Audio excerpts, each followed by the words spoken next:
आज की इस गहराई से चर्चा में हम एक ऐसे विषय को डिकोड करने वाले हैं जो जो सच में दुनिया के हर इंसान से जुड़ा है। समय। बिल्कुल, समय। आज हमारी चर्चा के केंद्र में जो सामग्री है, the mastery of time, a blueprint for success, वो समय को देखने का नजरिया पूरी तरह से बदल देती है। हाँ, और हमारा आज का मिशन बहुत ही सीधा है, ये समझना कि समय इस दुनिया का इकलौता ऐसा रिसोर्स क्यों है जो हर इंसान को बिल्कुल बराबर मिलता है। सही कहा। दुनिया के सबसे अमीर इंसान के पास भी दिन के 25 घंटे नहीं होते, है ना? बिल्कुल नहीं। और किसी आम इंसान के पास 23 घंटे नहीं होते। वो 24 घंटे सबको मिलते हैं।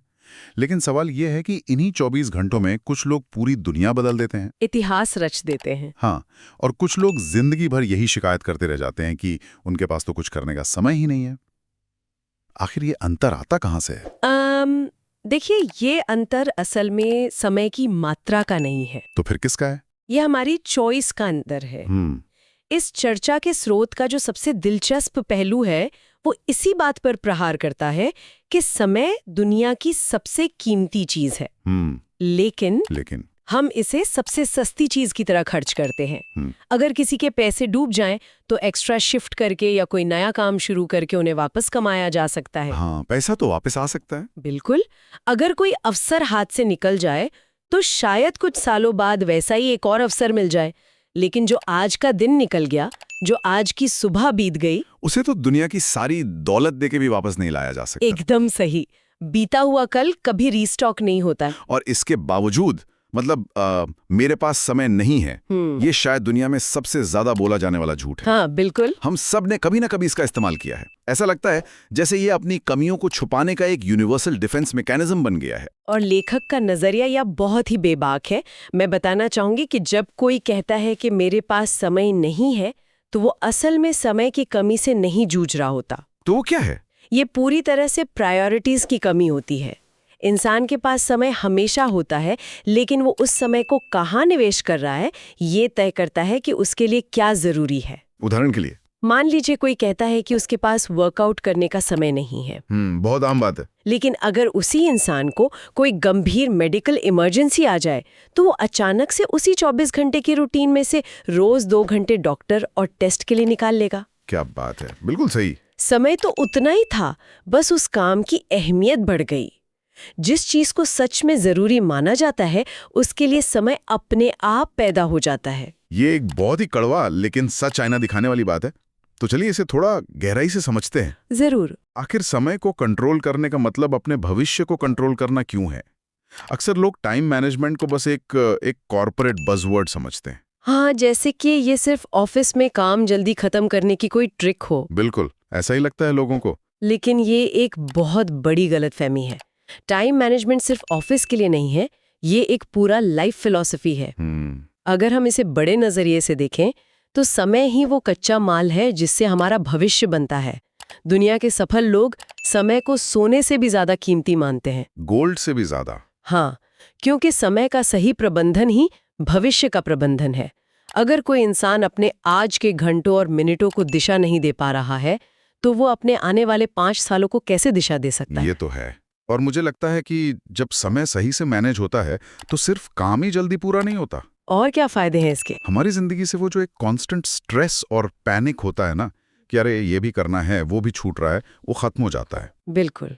लक्ष्यों को जल्दी हासिल किया जा सकता है और जीवन में एक बेहतरीन संतुलन, एक वर्क लाइफ बैलेंस बनता है। एकदम सही कहा आपने। लेकिन अगर इसे हम आज के डिजिटल कल्चर से जोड़कर देखें तो ये बात और भी ज्यादा प्रासंगिक हो जाती है। हाँ, आज के माहौल में तो ये बहुत जरूरी है। क्योंकि आज के दौर में हमारे समय को चुराने वाले बहुत सारे अदृश्य चोर हमारे चारों तरफ घूम रहे हैं।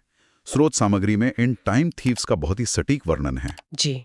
और सबसे बड़ी बात, ये चोर कहीं बाहर से नहीं आते, ये हमारी जेब में, हमारे फोन के रूप में बैठे हैं। सही कहा।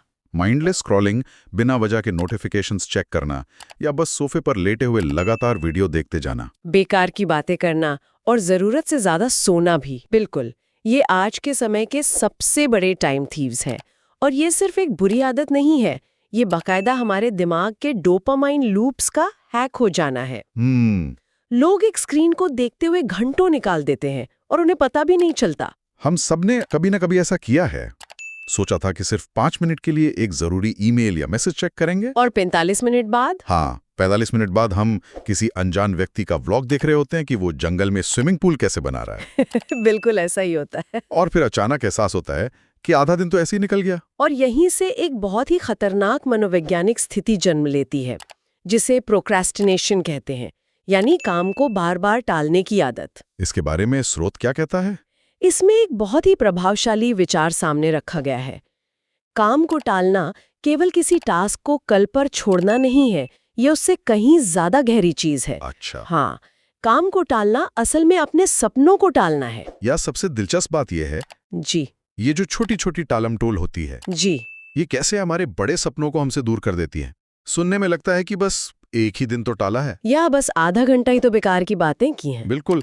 लेकिन जब ये आधा आधा घंटा रोज जुड़ता है जी। तो साल के अंत में ये हफ्तों और महीनों का रूप ले लेता है। एकदम सही। जो इंसान अपने ही बनाए हुए लक्ष्यों तक पहुंचने में नाकाम रह जाता है, उसका कारण कोई बहुत बड़ी विफलता नहीं होती, बल्कि यही रोज की छोटी छोटी टालमटोल होती है। और इसी सेल्फ सैबोटाज से बचने के लिए इस सामग्री में सफलता के 5 बहुत ही शक्तिशाली नियम बताए गए हैं। तो चलिए इन 5 नियमों को एक एक करके खोलते हैं। पहला नियम है क्लियर गोल्स, यानी स्पष्ट लक्ष्य।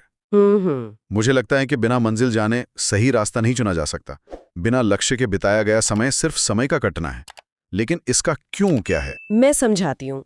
जब लक्ष्य स्पष्ट होता है तो दिमाग अपने आप उन चीजों को फिल्टर कर देता है जो उस लक्ष्य की ओर नहीं ले जाती। मतलब एक दिशा मिल जाती है। हाँ, स्पष्ट लक्ष्य एक कंपास की तरह काम करता है, जो यह तय करने में मदद करता है कि आज के दिन की ऊर्जा कहाँ लगानी है। क्या बात है।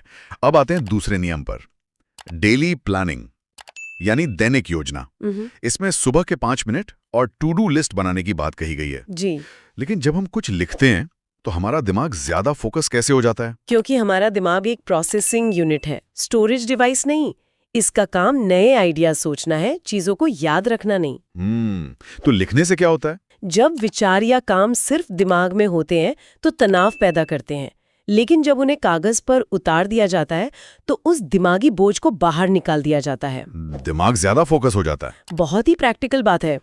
और जब लिस्ट बन जाती है तो तीसरा नियम आता है, प्रायोरिटी, यानी प्राथमिकता। बिल्कुल। हर काम बराबर जरूरी नहीं होता है, लेकिन पहले वो काम क्यों करना चाहिए जो जीवन को बदल सकता है? क्योंकि ज्यादातर लोग आसान काम पहले कर लेते हैं ताकि उन्हें लगे कि वो प्रोडक्टिव हैं। हाँ, ईमेल्स का जवाब देना या छोटी मोटी चीजें करना। सही कहा। लेकिन जो मुश्किल और सबसे जरूरी काम होता है, जो सच में करियर या जीवन को बदल सकता है, उसे वो टाल देते हैं। इसलिए प्राथमिकता तय करना जरूरी है। बाहरी दखलंदाजी से बचना भी तो जरूरी है। इससे हम चौथे नियम पर आ जाते हैं, डिस्ट्रैक्शन से दूरी। आज के डिजिटल युग में मोबाइल नोटिफिकेशन और सोशल मीडिया बहुत बड़े डिस्ट्रैक्शन है। हाँ, काम के वक्त सिर्फ उसी काम पर पूरा ध्यान देने की आवश्यकता होती है। बिल्कुल।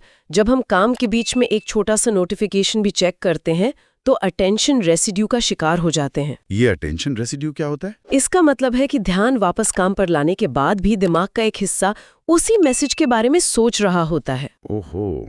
वापस फोकस में जाने के लिए 20 से 25 मिनट लग जाते हैं। बाप रे, 1-2 सेकंड का डिस्ट्रैक्शन 25 मिनट चुरा लेता है। अब बढ़ते हैं 5वें नियम की तरफ, डिसिप्लिन, यानी अनुशासन। ये सबसे अहम है। लेकिन अनुशासन का असली मतलब क्या है इस संदर्भ में? इस पूरी चर्चा का निष्कर्ष ही यही है कि टाइम मैनेजमेंट का असली नाम ही सेल्फ डिसिप्लिन या आत्म अनुशासन है। मतलब खुद को मैनेज करना। बिल्कुल। समय को तो कोई पकड़ कर नहीं रख सकता।